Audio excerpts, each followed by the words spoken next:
Stay tuned because next up we have Village Properties Realtor David Charles Allen, host of The Hop, that's Home Ownership Podcast, to tell us what's going on with real estate in Santa Barbara. Welcome to The Hop. This is David Charles Allen, Realtor at Village Properties in Santa Barbara, California, with my great friend and co-host Patty Teal. I'm doing wonderful today, Patty. How you doing? I'm doing great too, David. Thank you. Good to hear. Sunny skies again in Santa Barbara. Weather scattered throughout the low 70s all the way up to the low 80s. We had a couple days of some really dense fog, so that was really nice little break from the sun. One thing I love about you, David, you always appreciate whatever is going on. If it's rainy, you appreciate the change. If it's sunny, you love that. So you've got a very positive attitude. Well, I think the thing is here, if you're in Oregon or Washington or somewhere where it's raining all the time, you might be a little more bummed out that you have more rain on the forecast. But when you get so much good weather, it's nice to get a little break and split it up some. So true. Very true. And even there's some little fun waves out there too. If you want to get in the water, there's some little fun waves to be had. Yeah, you could at least boogie board and maybe even surf.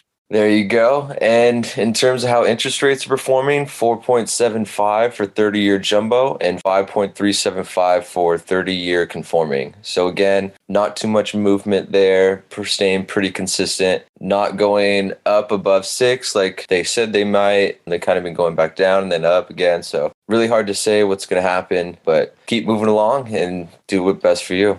Yeah, I think the news can really scare the life out of people because some people are so doom and gloom. So you really just have to kind of be an observer and watch and not get panicked about things. Yeah, in there I saw a recent article too where these big hedge funds, Blackstone, I think it was, has a $50 billion investment fund they're preparing right now to put into the single family housing market if there is a downturn. So that's a lot of money that could either prop up the industry or make it so people can't afford homes. It's very interesting how all these hedge funds and investment funds are starting to invest in single family homes now and potentially have the ability to manipulate the market to turn people into renters potentially or to stop it from crashing. I don't know. It's very interesting all the things in play right now. It is interesting. Keep us posted on that, what you think is happening. I hate to think that everybody has to remain a renter or the average person. I hope most people can still make that American dream come true to own their own house, condo, townhouse, something.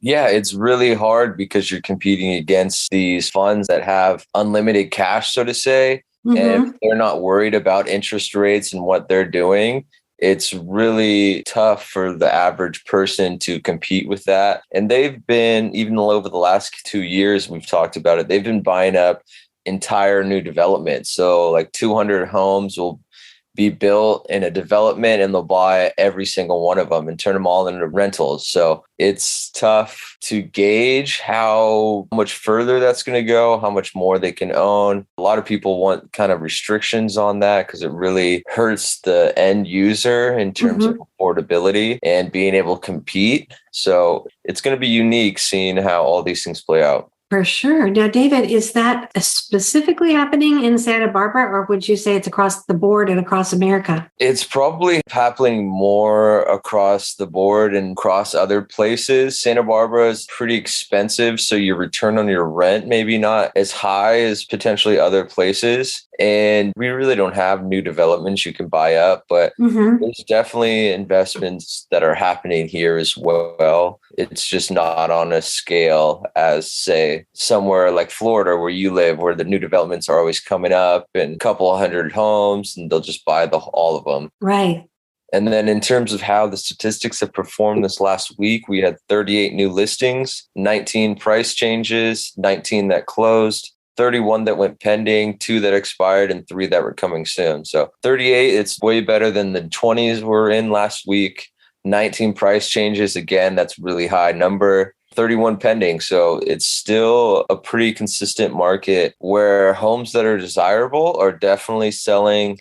It's not so much everything selling. It's going back to the ones that are priced right and that are desirable. They're still getting multiple offers and some are still even getting bid up. Wow. So still a bit of a seller's market in a lot of ways. It's still a seller's market if you have the right house and you're prepared to market it at the right price, but prices are still at their all-time highs. We really haven't seen a huge downtick in prices when it comes to these favorable homes, but you are seeing less favorable homes definitely be price adjusted as they're sit on the market. I see.